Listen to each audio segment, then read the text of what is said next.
Good morning, good afternoon, good evening, good night, good day to you, depending where you are in the world. I'm here live in London.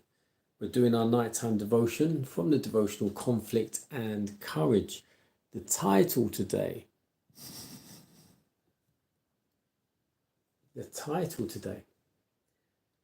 There is a Limit.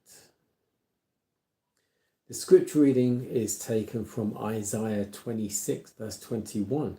Behold, the Lord cometh out of his place to punish the inhabitants of the earth for their iniquity. The earth also shall disclose her blood, and shall no more cover her slain.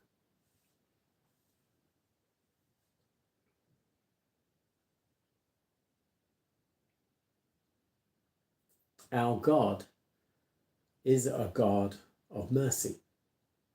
With long-sufferance and tender compassion, he deals with the transgressors of his law. But there is a point beyond which divine patience is exhausted, and the judgments of God are sure to follow. The Lord bears long with men and with cities, mercifully giving warnings to save them from divine wrath.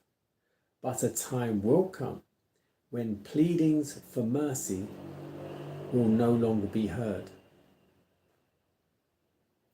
The time is at hand when there will be sorrow in the world that no human balm can heal. The Spirit of God is being withdrawn. Disasters by sea and by land follow one another in quick succession. How frequently we hear of earthquakes and tornadoes, of destruction by fire and blood, with great loss of life and property.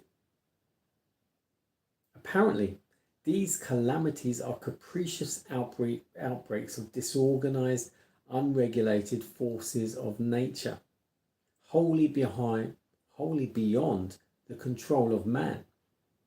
But in them all, God's purpose may be read.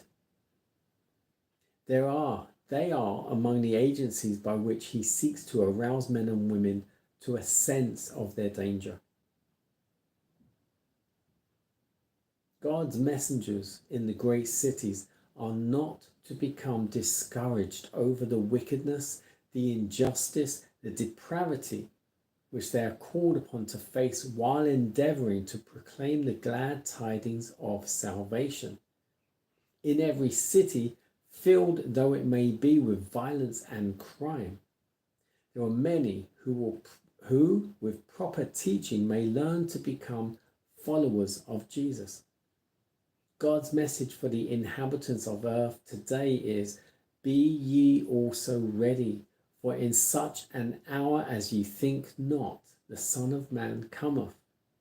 That's Matthew 24 verse 44. We are standing on the threshold of the crisis of the ages.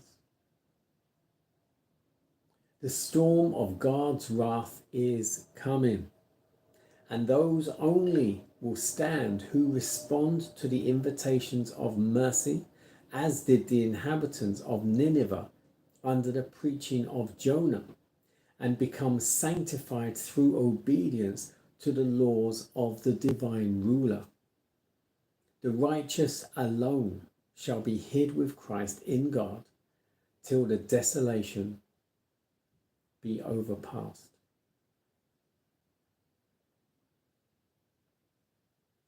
There is a limit. This is referring to God's patience.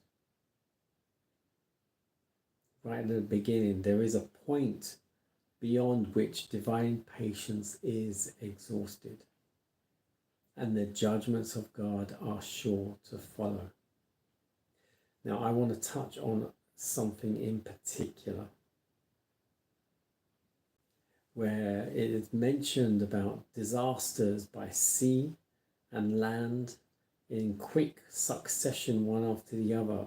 You'll hear of earthquakes and tornadoes, destruction by fire and flood, and there'll be great loss of property and life. Now, and it says apparently these would all be forced by the unregulated forces of nature. If you didn't know, then you should know. Most of these natural disasters are not natural. Most of them are created by technology. You should look up technology called HAARP, HAARP. It's an acronym, and I can't remember exactly what it means, but it's Higher Auroral something rather program. HAARP. Look up HAARP. Look up cloud seeding. Look up the Large Hadron Collider. All of these things have something to do with everything that's taking place in the world we live in right now. Cloud seeding causes rain, snow, things like this. HAARP causes the earthquakes, the tornadoes, tsunamis, the flooding,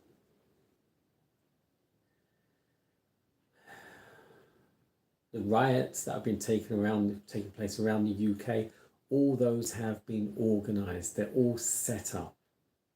It's nothing to do with what happened in a place called Southport as such. It's all been set up and everything, much like that guy George Floyd or whatever, when he was supposedly killed, but he wasn't, but they tell you he was. All that was set up. And everything that's happening in the UK now is set up. Things that are happening in Israel and Gaza, it's all set up. The things that happen between Russia and Ukraine, it's all set up. Wars and rumours of wars, Matthew 24. We are standing on the threshold of the crises of our ages. Before the Son of Man comes, things have to be worse than they've ever been in the history of this world. As it was in the time of Noah, and at the time of Noah, things were very, very bad. So it shall be before the coming of the Son of Man, the Son of Man being Jesus the Christ. Yes, Nineveh was a bad place before Jonah. That's why Jonah didn't want to come, because it was such a bad place. But he preached in those streets. And they did stop and fast and pray and turn back to God. Even though it was only for a short time, they did turn back to God, and he did not destroy their city because they turned back to him. This can happen in our world too.